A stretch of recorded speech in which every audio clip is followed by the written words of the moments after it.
Hi guys, Silvermist here. I want to show you two quick Gauntlet game scenarios in Duelyst where Tethermancer, of all cards, turned out to be awesome. Not only did it help us not lose these two games, but we won solely because we had this card and played it well. And I want you guys to see this. It's a Van deck, it's Fey, and it was not particularly awesome, it was just solid. I did go 12 wins with it, and 2 of those wins were completely because of Tethermancer, and I want to show you the scenarios and how Tethermancer might not be the worst card after all. It can be good in certain scenarios, and here's a couple of them. Hope you enjoy the video. Okay, so let's get into it here. It is my opponent's turn, and as you can see, I'm at 10 life. He's at 14 life, so it's actually pretty close.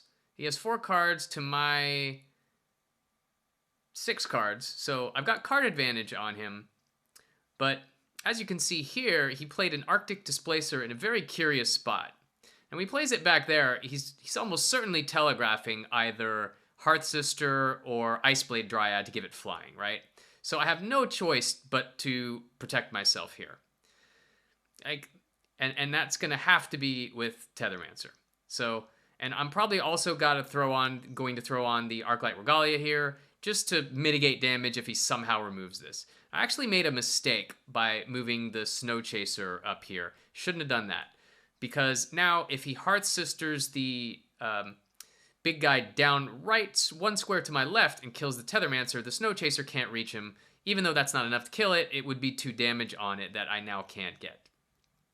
So we'll see where our opponent here does. It's funny, I actually talked to him after this match, and he did indeed have Hearthsister here. And he wanted to be greedy and try to save it. As you can see, I replaced it into Altered Beast, which is awesome. So with 8 mana, the play here is definitely going to be Ruby Rifter and Altered Beast. And I'm going to clear the 3/4, taking 1 damage in the process. Got to play the Ruby Rifter first. But before we do that, we're going to Altered Beast. A 2/3 Battle Pet is great. He's not happy about that, as you can see.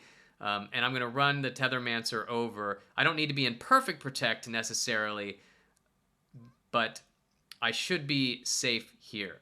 Now I have lethal on board because of this. And a tiger in hand. So I should be able to handle anything that he throws at me.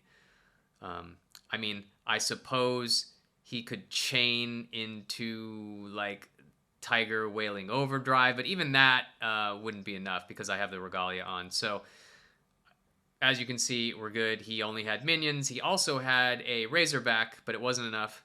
So, Tethermancer won us that game. Now let's look at game 2 here. In this game, I know that my opponent has a Tusk Boar, which he played on turn 1 to steal the mana tile, and I didn't kill it, and he's played it since, so I know he has it in his hand. And I've got a decent board set up here. He had previously killing edged that Silver Tongue, and he just did it again after I dispelled it the first time. Now I'm at 6 life, right? Even though my board is pretty good, he's still at 17, I'm at 6. I know he has a Tusk Boar. He may have another killing edge, which would be his 3rd killing edge, for God's sakes. So I have to perfect protect here again. So to do that, I have to play the Tethermancer on top of me. I'm actually not going to make the trade with the Ephemeral Shroud. I'm just going to put as big of a wall as possible. And my goal here now is to sort of walk the pair back of myself and the Tethermancer in perfect protect and kind of walk it backwards, maintaining that perfect protect position so that he can't get a Tusk Boar in until he deals with that 1/6. And he obviously can't throw a Tusk Boar into it. So he's got to expend a lot of resources just to deal with the Tethermancer.